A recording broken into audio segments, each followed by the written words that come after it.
It's Saturday, August 10th, 2024, and I'm just chilling. And I had just watched a movie called Breaking with Michael K. Williams in it. It's based on a true story. And while I was watching it, I heard in my spirit that retroactive pay is coming to me. And during the traumatic scene, and it's based on a true story, when the guy gets taken out, I believe it triggered me once the credits said the family still hadn't been paid his VA benefits or whatever the case may be. Um, and I've seen the movie probably 2 or 3 times since I saw it in theaters in 2022. But it was that moment where me being on my spiritual healing journey for almost 2 years, being provided for by God, that I got triggered and started crying out of nowhere, talking about I should have been here already. Basically, I should have already been where I am right now. I'm so used to taking care of everybody, and that's what I did the first 34 years that I've been alive.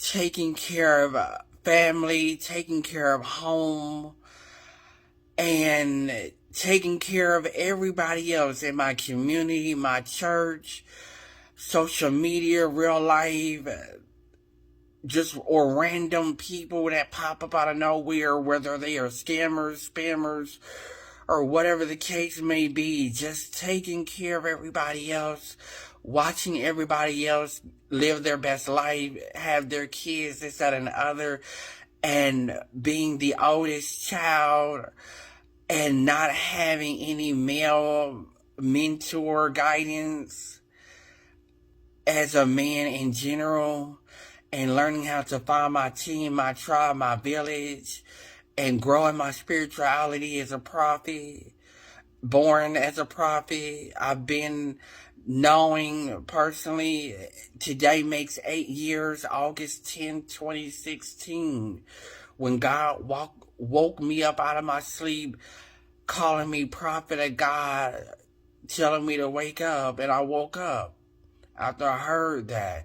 And I had been saved for a whole year, watching and listening to prophets and apostles and things of that nature, doing my best to learn how to walk in my call, moving out on my own, and being attacked by low vibrational people, narcissistic people, people I personally know, people on social media and things of that nature, people who don't even know me, not even in real life, but they would pretty much say that they know everything about me because they have demons that they don't want to be healed from or delivered from.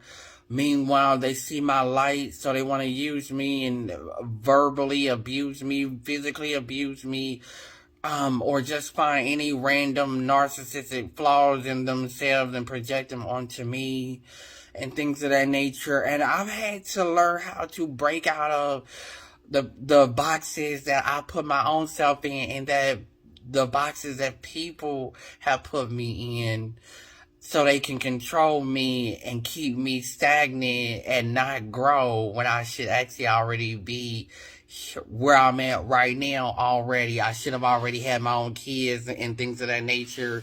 I should have already known my personality and sexuality and things of that nature, and actually had real spiritual discernment, prophetic discernment, or insight, spiritual insight, and being able to tap into my passions, follow my dreams, and see myself on the red carpet, and be that prophet, celebrity, like coach, entertainer, trillionaire, and so much more that God has for me to do and be, pretty much, you know, and to know that people are not for me, they are against me most of the time.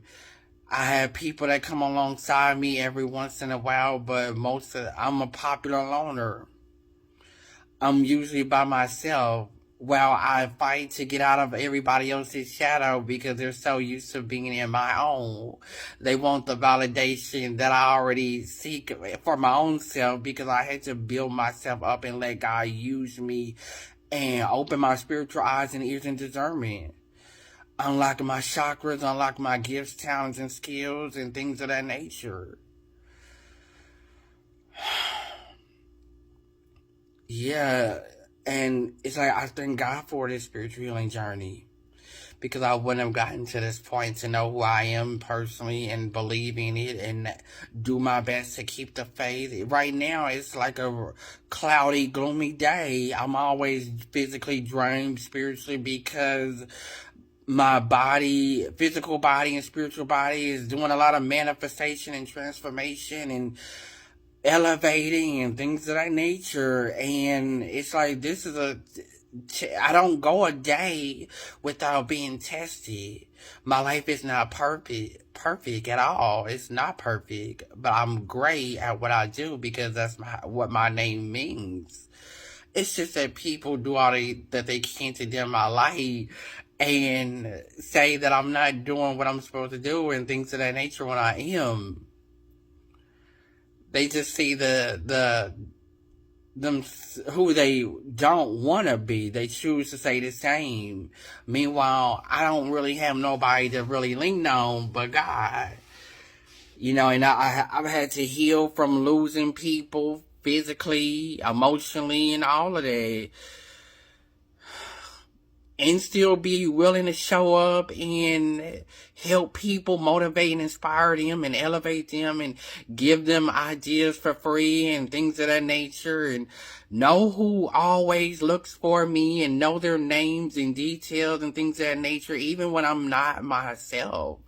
Like, even right now, I had to kind of like fight to get real prayer and intercession or something of that nature to really hear from God, hear from my spirit team, hear from the universe, my angels and ancestors, Jesus, the spirit or the kingdom of heaven or whatever. And it's like, oh, I'm raising my vibes and I feel like I'm getting through today. Meanwhile, I've had to be stuck at home until I go to church tonight, and then it's like, oh, Pizza Hut sent me an email for a free medium pizza, and I'm like, okay, I'm gonna try to go there before I go to church, and then come back home, and then go to church, or whatever the case may be, and make that pizza last for a couple days, or whatever the case may be. For 9 years, I've been on my journey with God, learning how to be myself and not worry about what people think of me or how I do God, how I walk in my call and things of that nature, and learn who just attacks me because they have nothing better to do, especially when they have a lot of kids and they still find time to get on social media to point out my flaws and things of that nature. And I thank God that I'm stronger now to start blocking people, unfriend them, unfollow them, or restrict them, or limit their interaction with me and things of that nature. And learn that I don't really like talking on the phone. I don't even really like getting on camera. And then it's like, if I feel like somebody is constantly harassing me, talking about the past and things of that nature, that I am prepared to block them so I can get them to send me a voicemail if they do that.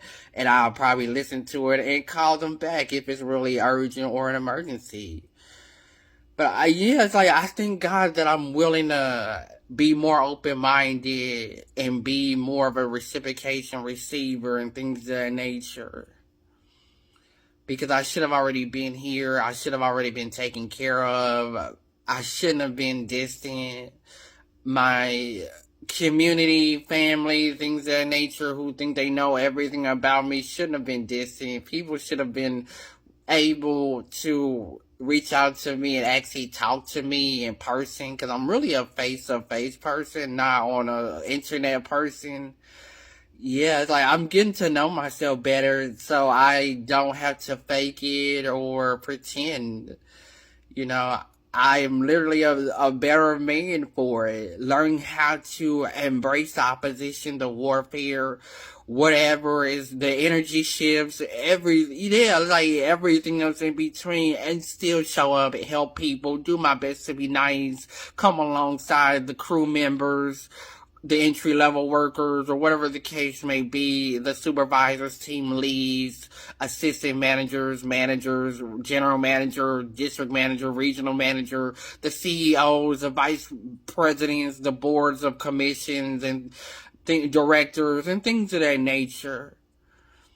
Because I don't really do this for me. I don't do this for money. I'm learning how to let go of all of my control and forcing things, and even my narcissistic traits or negative or bad traits that I can turn into positive, even if people, places, and things don't like it.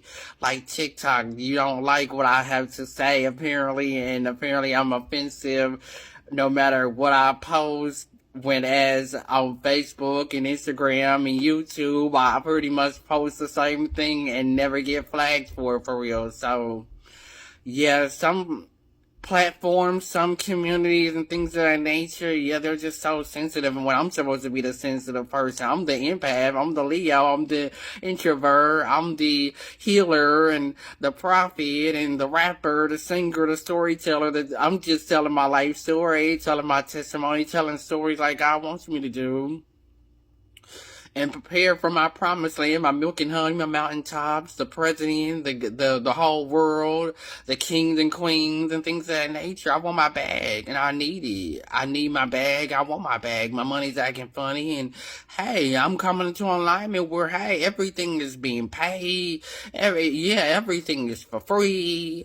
I deserve my notoriety, validation. I'm a leader. I'm a public figure, doing my best to mind my audience and things of that nature. I have people that look up to me and things of that nature, and it's like God wants to set me as an example to be a good role model, regardless if I'm doing good, bad, or ugly. It's like, hey, he wants to use me. I'm doing my best to let him use me and not force it, not go ahead of him, and still have self-care and self-love and show myself, to still believe that people with money are calling me, or reaching out to me, or texting me, sending me money, want to be my clients, want to be, send me to their mansion and penthouses and first class, private jets and train tickets and all that other good stuff. Because I should have already been here. And now I'm learning how to be here and to stay here. Because I'm a real person. I don't have to fake it. I don't have to be a robot. I actually care. I actually love people. I also don't like to be used or taken advantage of. And I also don't like to have a build up of things and feel like I want to crash and spin the block. But whatever the case may be, I thank God for this message. #BlueShield.